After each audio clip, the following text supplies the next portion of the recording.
Next, we want to look at that same idea, finding the end behavior of functions, but now apply this to rational functions, meaning we have a polynomial divided by a polynomial.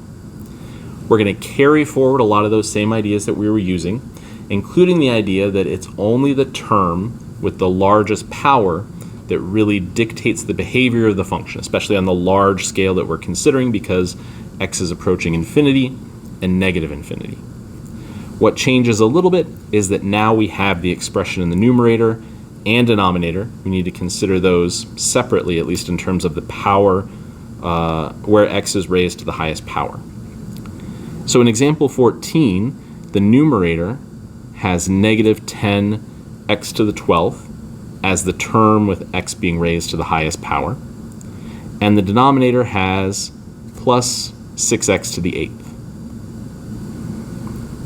That means instead of considering this entire function, we're going to consider this reduced version of negative 10x to the 12th over 6x to the 8th. Because again, like we talked about before, once we're plugging in really large positive values or really small negative values, these two terms are going to change so much faster than the others that the others won't really have as big of an impact once we're considering insanely large and insanely small values. We come up with this reduced expression, or this shortened expression, and then we'll reduce it from there. In this case, this will reduce to negative 5 x to the 4th over 3. Now we take the limit of this function as x heads to both positive and negative infinity.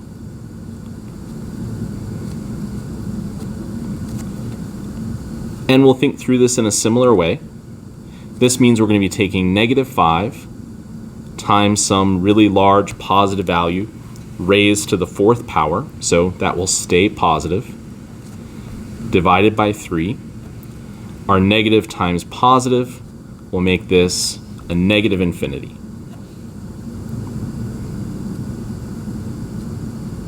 Then we'll consider the limit as x approaches negative infinity of this same expression.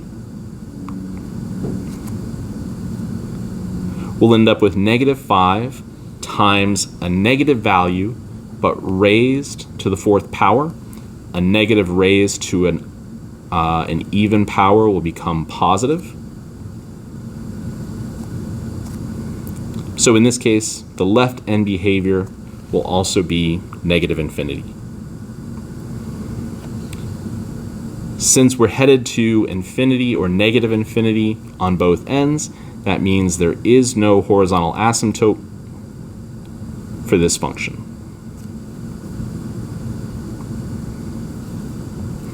Example 14 starts off the same way. We'll look at the term in the numerator with the highest power, 9x to the 10th, and then in the denominator, negative 10x to the 12th.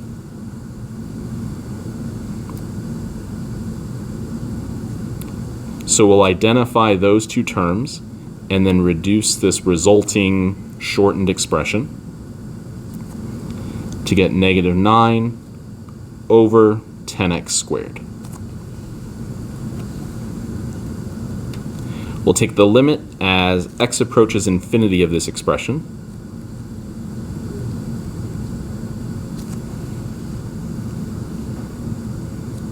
Which will give us negative 9 over 10 times some really large positive value.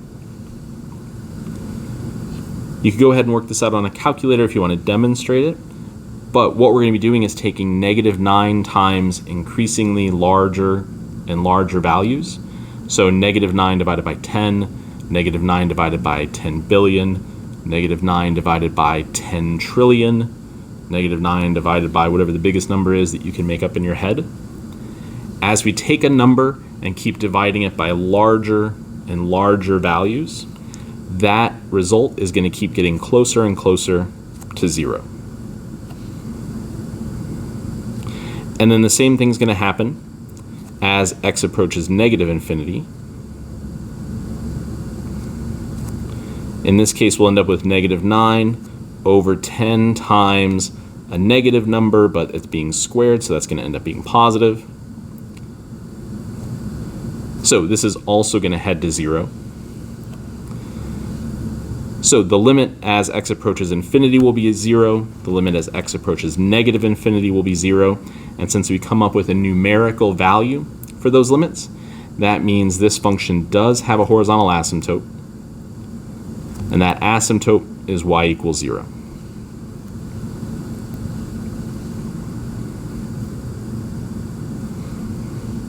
In example 15, again, we identify the two terms with the highest exponent. So this will be 6x to the 8th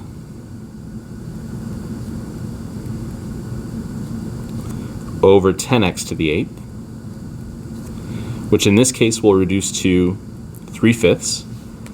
Our variables cancel out completely. So now we're taking the limit as x approaches infinity of 3/5, which is just a constant, even though it's a fraction instead of a whole number. The limit of a constant is just that constant, regardless of what x is approaching. So our limit as x approaches both negative and positive infinity will be 3/5. And since we come up with a number for those results, we say that we have a horizontal asymptote at y equals 3/5.